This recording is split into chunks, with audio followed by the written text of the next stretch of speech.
Magandang araw! Ibabahagi namin sa inyo ang kwentong pagmamahalan ni na Mateo at Maria na pinamagatang Ang Sintahang Aso at Pusa. Isang araw, may isang aso na paligoy-ligoy sa kanto na naghahanap ng makakain. Ilang sandali ay mayroong isang pusa ang napadaan na babae at isang aso na si Mateo ay biglang nabighani sa kagandahan nitong pusa na si Maria.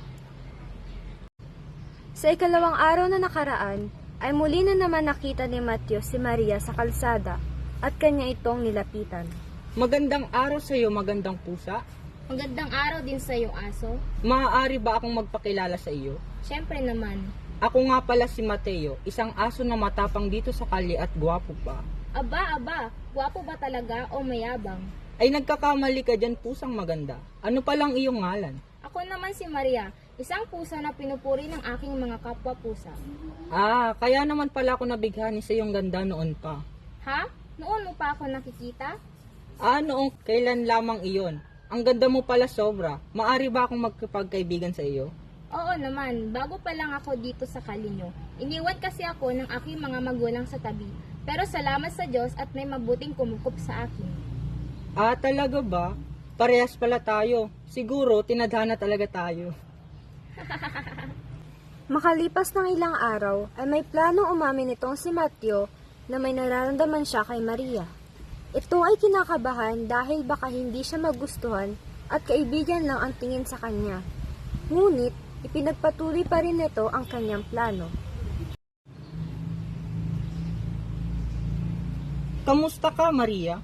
Ito, mabuti naman, ikaw ba? Mabuti rin, ngunit ako ay kinakabahan sa iyo. Bakit naman? May gusto akong sabihin sa iyo noon pa, ngunit napakatorpe ko. Pero ngayon, may lakas na ako ng loob para sabihin sa iyo kung ano iyon, basta ipangako mo sa akin na hindi mo ako iiwasan.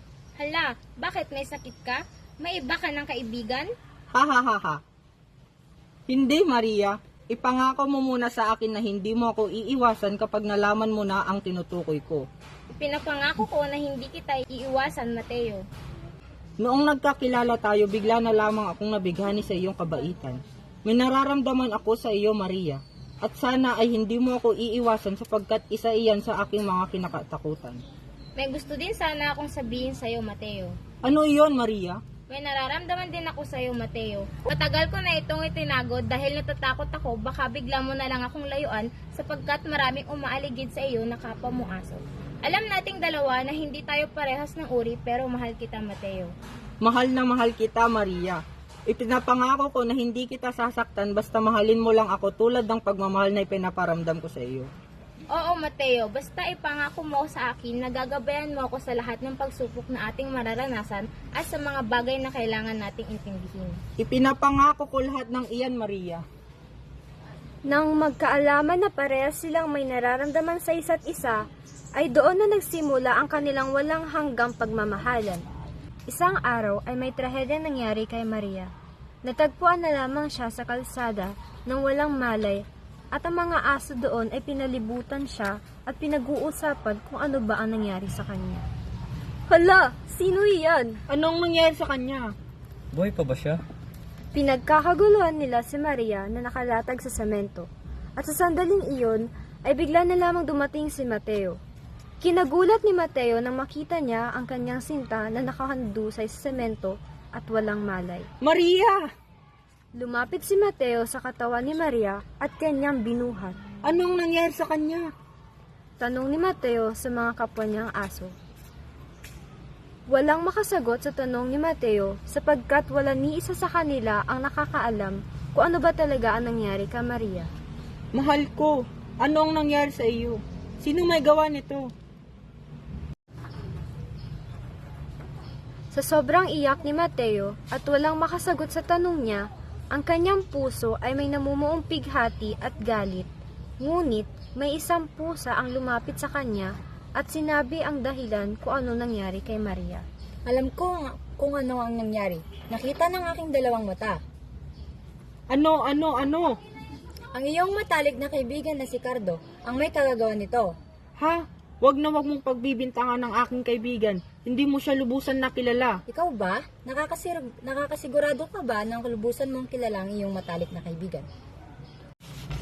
Wala na isagot si Mateo dahil sa sandaling iyon ay napagtanto niya ang pagbabago sa kanyang kaibigan magmula na naging sila ni Maria.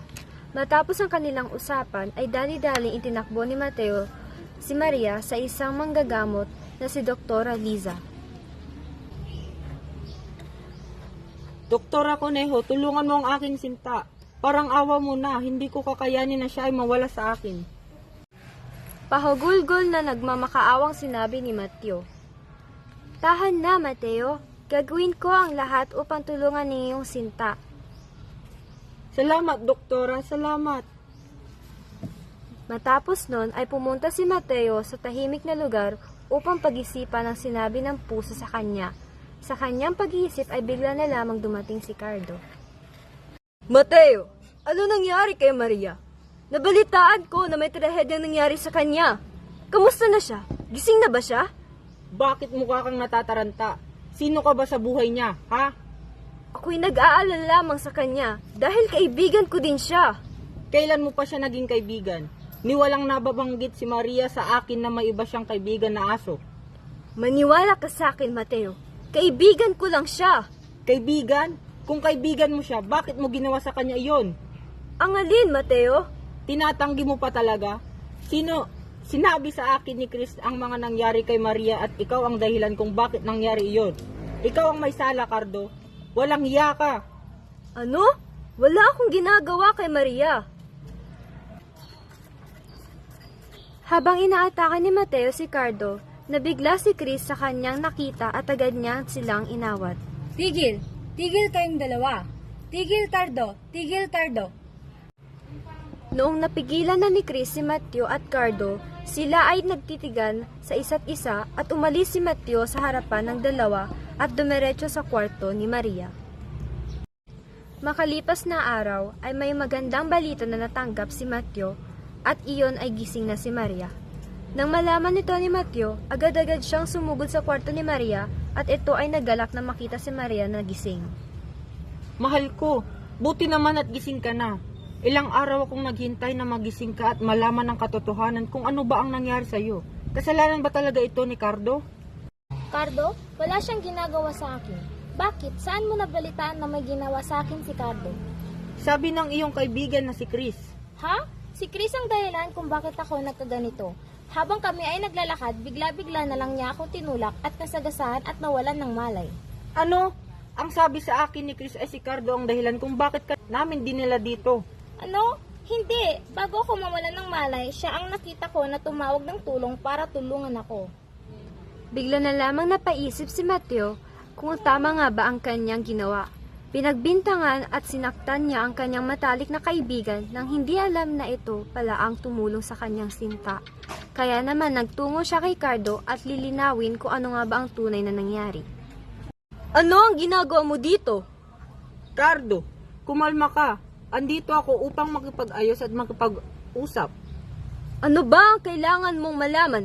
Siguraduhin mo lang na usap lang ang gagawin natin.